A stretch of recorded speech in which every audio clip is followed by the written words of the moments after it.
Welcome to Box Recaps. Today I'm going to explain the movie John Wick 3, released in the year 2019. The film opens with John Wick running through New York City as time runs out on his grace period. He turns into an alley and sees the TikTok man, one of the Bowery King's spies. He gets into a taxi, but the roads are gridlocked. With only 20 minutes until he is officially excommunicado, he decides to get out and run again. But not before he gives the driver a gold coin to get his dog safely to the Continental. He arrives at the library and asks for a book, in which he reveals a hidden compartment containing some coins, a cross, a marker, and a picture of him and his wife, which he kisses. A large man, Ernest, corners him in the bookshelves. John tells him he still has time left, but Ernest doesn't care. Who's going to know about a few minutes? The two have a fight, which culminates in John using the book to break Ernest's jaw and snap his neck. It leaves him with a bad stab wound on his shoulder though, so he visits the doctor at his home address with only 5 minutes to go. The doc agrees to help, but has to stop stitching halfway through. The grace period is over. John's $14 million bounty is in full effect.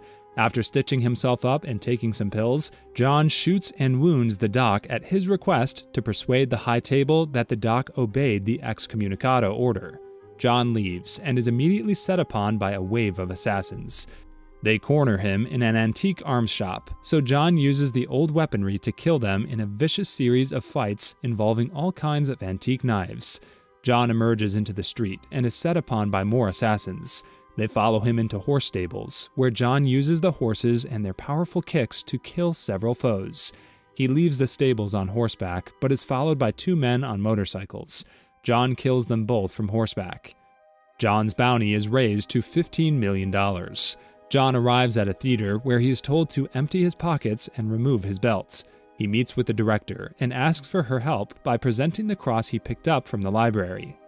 They discuss John's history. This is where he was raised. She takes him to the back of the theater, past training ballet dancers and jiu-jitsu wrestlers, and asks him what he wants. He wants passage to Casablanca. She agrees, breaking all ties with him and branding him with the cross in the process. A mysterious woman enters the Continental.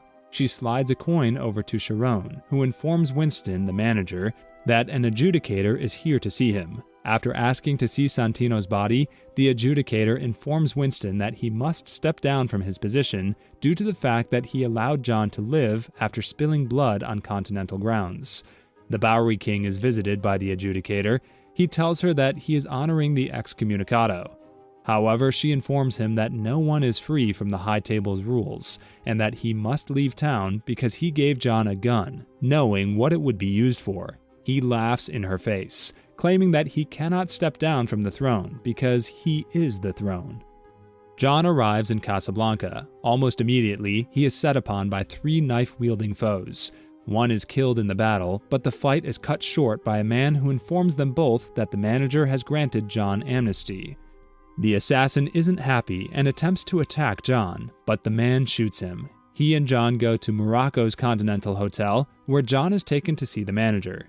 He sees photos of a woman and her daughter, before 2 growling dogs come and stand guard beside him. The manager, Sophia, steps out of the shadows and shoots him in the chest. He falls to the ground, but his suit is bulletproof. She tells him she ought to kill him, but he presents a marker that she made with John some years before, as a result of John having rescued her daughter. She asks him not to present the marker, but John insists that she must take him to see her old boss. Reluctantly, she agrees. The adjudicator goes to a small sushi shop. The chef is Zero, who recognizes her coin and tells her he didn't expect her so soon. He already knows about John and is interested in hunting him down. The adjudicator tasks him with doing so, as well as going after all those who helped him. Sophia returns to John heavily armed. She hides a weapon on one of the dog's vests. John assures her he just wants to talk to her boss, but she's skeptical. They arrive at a complex and meet with Berada, Sophie's old boss. John asks Berada to take him to the Elder, the one who sits above the high table, so he can make amends. Berada doesn't know where he is, but knows that the Elder only finds those who he wants to find. He tells John to go to the desert and to follow the stars until he is almost dead, where the Elder may or may not find him. Before they can leave, Barada demands a gift. He wants one of Sophia's dogs, but she is unwilling to give the dog to him. He shoots it instead. Unknown to Barada, it is wearing a bulletproof vest. John warns her against seeking revenge, but Sophia shoots Barada and a fight with his staff ensues. The dog attacks Barada's groin. Once the guards are dead, Sophia shoots Barada in the leg and the two make their escape, but more guards are on the way. They shoot their way out of the complex, with her dogs following her commands, and then make their way to the desert. In the theater, the director watches a ballet performance by her students. Meanwhile, her guards are being cut down by brutal but efficient ninjas. 3 men walk on stage and interrupt the performance. The adjudicator and Zero approach from behind. She tells the director that her agreement with the high table doesn't allow her to help John.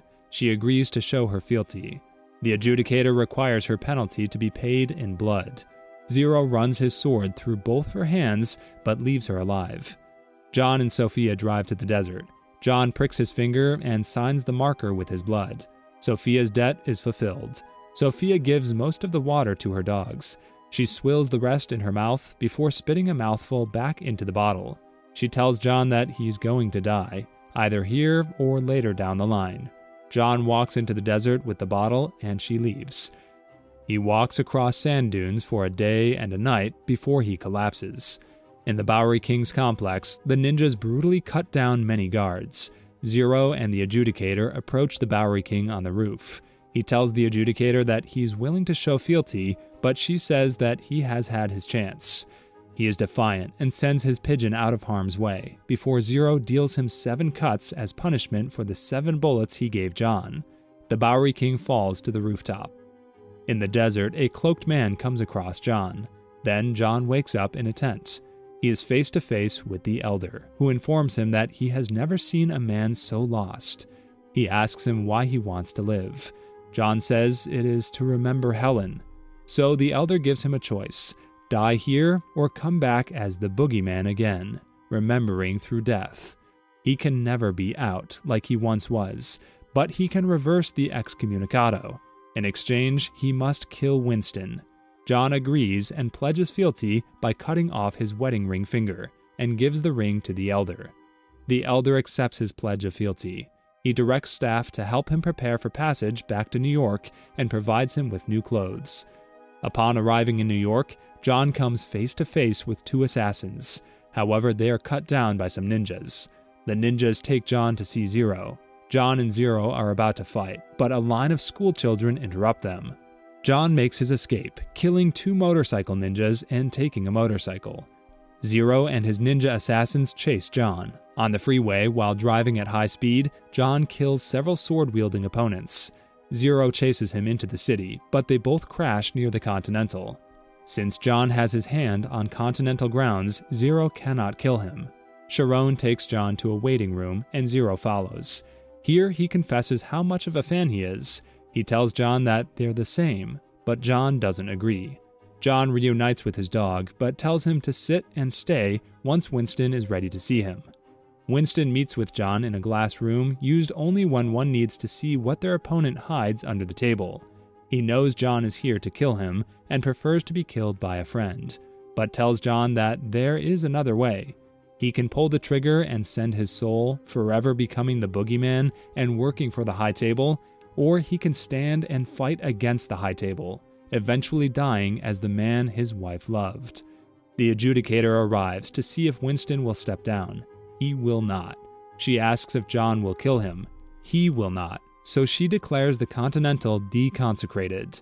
Business can now be conducted on its grounds, and both men are targets. Some of the high table's finest will be joining them shortly.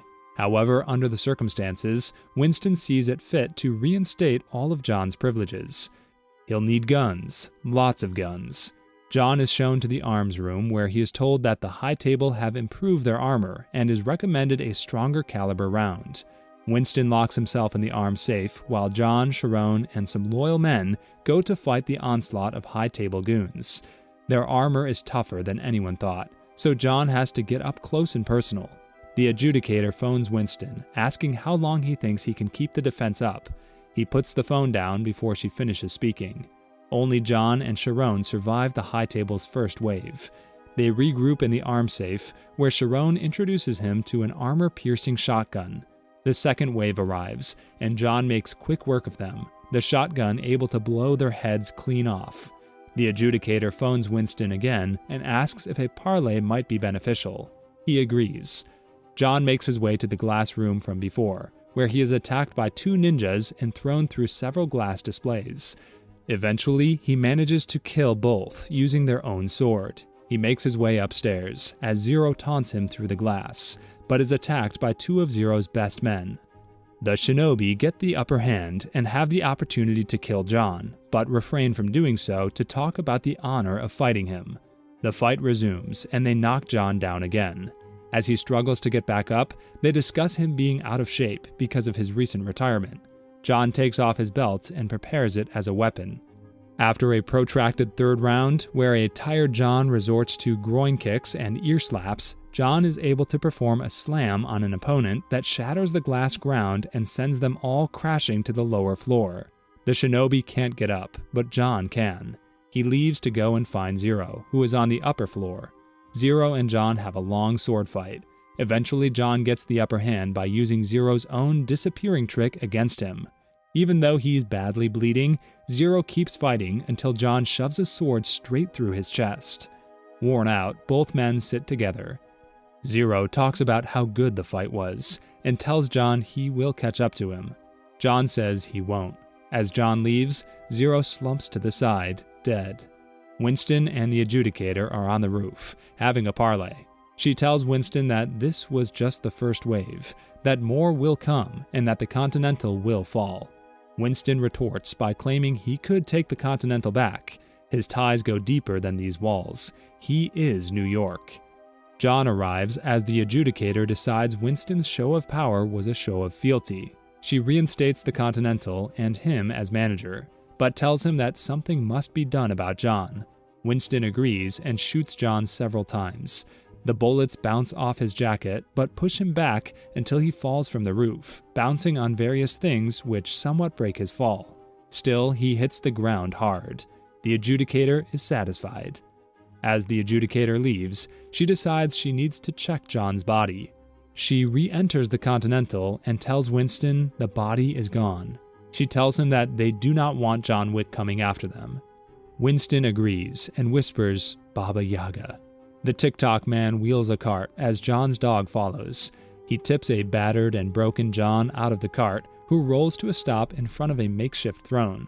On the throne, drinking a soda, is the Bowery King. He is cut up quite badly and tells John to raise a hand if he can hear him. John's three-fingered hand goes up. The Bowery King talks about John's betrayal and the high table's rules. He mentions that more things get done under the table, that he's really pissed off. He asks John if he's pissed off too. John slowly raises his head. He's bloody and has a messed up eye, but he can still answer, "Yeah." Subscribe for more videos like this, turn on the notification, and leave a like to help the channel out. Thank you for watching.